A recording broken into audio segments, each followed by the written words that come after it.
क्या आपने कभी 100 ट्रिलियन डॉलर का एक नोट देखा है या फिर उसके बारे में कहीं सुना है? शायद ज्यादातर लोगों का जवाब होगा नहीं। लेकिन मैं आपको बता दूं, एक ऐसा देश भी है जो 100 ट्रिलियन डॉलर का सिर्फ एक नोट छापा करती थी। तो वो कौन सा ऐसा देश है और क्यों 100 ट्रिलियन डॉलर का नोट छापने की जरूरत पड़ी? और क्या ये पॉसिबल है कि कोई देश हजार, 10,000, लाख, करोड़ नहीं बल्कि खरबों का एक नोट छापा करे? बताएंगे सब कुछ डिटेल से इस वीडियो में, तो वीडियो को लास्ट तक जरूर देखें।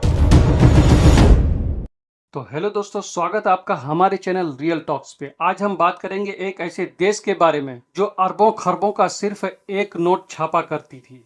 इंडिया में अब तक 2000 से ज्यादा बड़ा नोट नहीं छापा गया है और अभी इंडिया में 500 से बड़ा कोई बड़ा नोट भी नहीं है। तो अक्सर लोगों के दिमाग में यह ख्याल आता होगा कि आखिर क्यों इंडिया भी लाखों करोड़ों का नोट छापा नहीं करते। इंडिया भी बड़े नोट छापा करे ताकि बड़े कारोबारी के लिए आसान हो और लाखों करोड़ों रुपये को जेब में आसानी से कहीं ले जा सकते। लेकिन आपको ये जानना भी जरूरी है कि भारत सरकार ये नहीं चाहती है कि लाखों करोड़ों का लेन देन इतनी आसानी से हो जाए। यहाँ भारत सरकार चाहती है कि लाखों करोड़ों का लेन देन बैंक द्वारा हो ताकि सरकार को सभी लेन देन की जानकारी हो। और बड़ा नोट न छापने का मेन मकसद करप्शन को रोकना भी है। मान लो किसी काम के लिए 50 लाख का घूस मांगा जाए तो 50 लाख का कैश ले जाना आसान नहीं होगा। वहीं अगर लाखों करोड़ों का एक नोट होता तो ये काम आसानी से किया जा सकता था। इसलिए भारत सरकार इससे निपटने के लिए लाखों करोड़ों का नोट नहीं छापा करते हैं। लेकिन कुछ देश ऐसे भी हैं जहां लाखों करोड़ों के नोट छापा करते हैं और उनमें से एक देश ऐसा भी है जो 100 ट्रिलियन डॉलर का नोट छापा करती थी और वो देश है जिम्बाब्वे। यहाँ जिम्बाब्वे एक समय लाखों करोड़ों नहीं बल्कि खरबों का सिर्फ एक नोट छापा करती थी। यानी सिर्फ एक नोट 100 ट्रिलियन डॉलर का होता था, यानी एक के बाद 14 जीरो लगा हुआ होता था। वही जिम्बाब्वे जो कभी वर्ल्ड लेवल पे क्रिकेट खेला करती थी। शायद आप लोगों को ये पता होगा। Shot. Oh, what a shot. Back to back hundreds in a World Cup. आखिर क्या हुआ था जिम्बाब्वे के साथ कि जिम्बाब्वे में आर्थिक संकट आ पड़ी और देश क्रिकेट बोर्ड को भी नहीं संभाल पाई। कोई भी देश बड़ा नोट छापकर या ज्यादा नोट छापकर अपनी अर्थव्यवस्था को नहीं संभाल सकते। इससे और देश के अर्थव्यवस्था पर बहुत बुरा असर पड़ता है। ऐसा करके बहुत सारा देश अपनी अर्थव्यवस्था को डुबो दिया। उदाहरण के तौर पर वेनेजुएला। वेनेजुएला एक समय महंगाई को दूर करने के लिए और गरीबी को हटाने के लिए बहुत सारे नोट छाप दिए थे। और ये इतनी बेवकूफ़ी वाली बात है कि महंगाई को दूर करने के लिए और गरीबी को हटाने के लिए जितना मन चाहो उतना नोट छाप दो। नतीजा ये हुआ था कि महंगाई और बढ़ गई। एक अंडे के लिए लाखों का नोट देना पड़ता था। इसलिए वेनेजुएला को 10 लाख तक का नोट छापना पड़ा था। हालांकि 2021 में वेनेजुएला ने इसमें सुधार किया और 10 लाख के नोट से 4 जीरो हटाकर 100 का नोट कर दिया। इसी तरह कई सारे अफ्रीकी देशों में पैसे का कोई वैल्यू नहीं है क्योंकि वहाँ की सरकार इतने सारे नोट छाप दिए कि अगर आपको सब्जी खरीदने जाना हो तो बोरी में पैसे लेकर जाना पड़ेगा।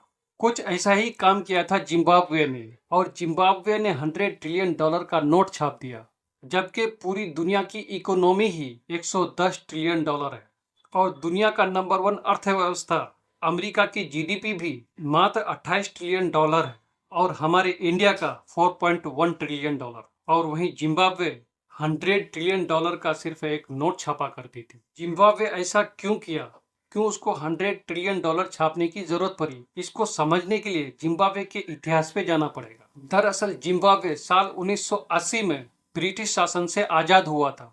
जैसा हमारा देश 1947 में ब्रिटिश शासन से आजाद हुआ था, उसी तरह जिम्बाब्वे 1980 में ब्रिटिश शासन से आजाद हुआ। मुगाबे स्वतंत्र जिम्बाब्वे के पहले प्रधानमंत्री बने। जिम्बाब्वे को जिस समय आजादी मिली थी उस समय देश की आर्थिक स्थिति बहुत ही ज्यादा खराब थी। मुगाबे को देश की अर्थव्यवस्था को पटरी पर लाने की कड़ी चुनौती थी। मुगाबे ने साल 1989 में पंचवर्षीय योजना लागू किया, साथ ही किसानों के लिए कई सारे योजना की शुरुआत की। शुरू के कुछ सालों तक कृषि क्षेत्र का विकास हुआ, लेकिन मुगाबे इस योजना को बरकरार नहीं रख पाया। साल 2000 के चुनाव में मुगाबे ने सत्ता बचाने के चक्कर में गोरो यानी अंग्रेजों की संपत्ति को सरकार में ले ली इस कदम से मुगाबे सत्ता तो बचा लिया, लेकिन देश की अर्थव्यवस्था पटरी से उतर गई। जितने भी बाहरी कारोबारी थे वे जिम्बाब्वे छोड़कर चले गए। नतीजा ये हुआ कि देश में बेरोजगारी दर 90% तक पहुंच गई और महंगाई 23,000 करोड़ % तक पहुंच गई। सोचो, जिस देश में 100 में से 90 लोग बेरोजगार हो और 1 रुपए का सामान 23,000 करोड़ रुपए में मिलने लगे तो देश का हाल क्या होगा। उस समय जिम्बाब्वे में महंगाई दर दिन ब दिन बढ़ते जा रहा था, यानी हर दिन डबल होते जा रहा था। जो सामान आज 1 रुपए का है तो कल 2 रुपए का, परसों 4 और उसके बाद फिर 8, यानी हर दिन डबल होते जा रहा था। इसी तरह जिम्बाब्वे में महंगाई दर 23,000 करोड़ % तक पहुंच गया। इसलिए जिम्बाब्वे सरकार ने नोटों में संख्याओं को बढ़ाना शुरू कर दिया, यानी महंगाई बढ़ती गई, नोटों में संख्याओं को बढ़ाते गए। एक समय ऐसा आया था जब रिजर्व बैंक ऑफ जिम्बाब्वे को $100 ट्रिलियन का नोट छापना पड़ा। नतीजा ये हुआ कि जिम्बाब्वे के लोगों को भूख और सरकार को नकदी के संकट से गुजरना पड़ा और अपने ही देश में अपनी करेंसी को बंद करना पड़ा और जिम्बाब्वे को अपनी करेंसी यानी अपनी मुद्रा को छोड़कर विदेशी मुद्रा को अपनाने पर मजबूर होना पड़ा। जिम्बाब्वे सरकार ने अपना डॉलर जारी किया था, लेकिन ये बड़ी तेजी से बेकार साबित हुआ था। जिन लोगों ने बैंकों में पैसा जमा किए थे वो निकाल नहीं सकते थे, यानी पैसे निकालने के लिए सीमा तय कर दी गई थी। $100 ट्रिलियन बंद करने के बाद सरकार ने कई सारी करेंसी लेके आई, लेकिन वहाँ की जनता इसे अपनाने से इनकार करती रही, क्योंकि अब जनता को वहाँ की सरकार पर भरोसा नहीं रही कि न जाने ये भी करेंसी कब बंद कर दे और एक नया नोट मार्केट पे आ जाए। इसलिए जिम्बाब्वे के लोग अक्सर अमेरिकी डॉलर पे ही कारोबार करते हैं और अमेरिकी डॉलर को ही रखना पसंद करते हैं। इसके अलावा कई देशों के नोटों को भी वहाँ की जनता अपना चुकी है, यहाँ तक कि इंडियन रुपए को भी वहाँ की जनता एक्सेप्ट कर लेती है। लेकिन सबसे ज्यादा वहाँ के लोग अमेरिकी डॉलर पर भरोसा करते हैं। जिम्बाब्वे में 85% कारोबार डॉलर पे ही होते हैं, यानी जिम्बाब्वे में 85% लेन देन अमेरिकी डॉलर में ही करते हैं। इस सब से निपटने के लिए रिजर्व बैंक ऑफ जिम्बाब्वे इस साल अप्रैल महीने में नया नोट छापा है, जिसका नाम जिग रखा गया है, यानी जिम्बाब्वे गोल्ड। नई करेंसी यानी जिग 1 से 200 के बीच मूल्य वर्ग में उपलब्ध है, जैसा कि हमारे देश में 1 रुपए से 500 रुपए तक है।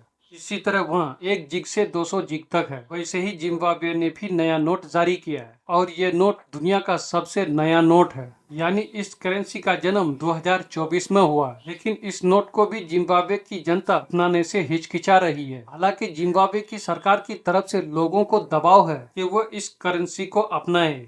अब देखना दिलचस्प ये होगा कि क्या जिम्बाब्वे के लोग इस नई करेंसी को अपनाती है या वही 100 ट्रिलियन वाला नोट का डर रहेगा। आप लोग भी कमेंट करके जरूर बताएं। तो दोस्तों, ये थी कुछ जानकारी $100 ट्रिलियन के बारे में और जिम्बाब्वे के बारे में। आई होप कि मेरा ये वीडियो आपको अच्छा लगा होगा। अगर वीडियो अच्छा लगा तो वीडियो को लाइक कीजिए और मेरे चैनल को सब्सक्राइब कीजिए।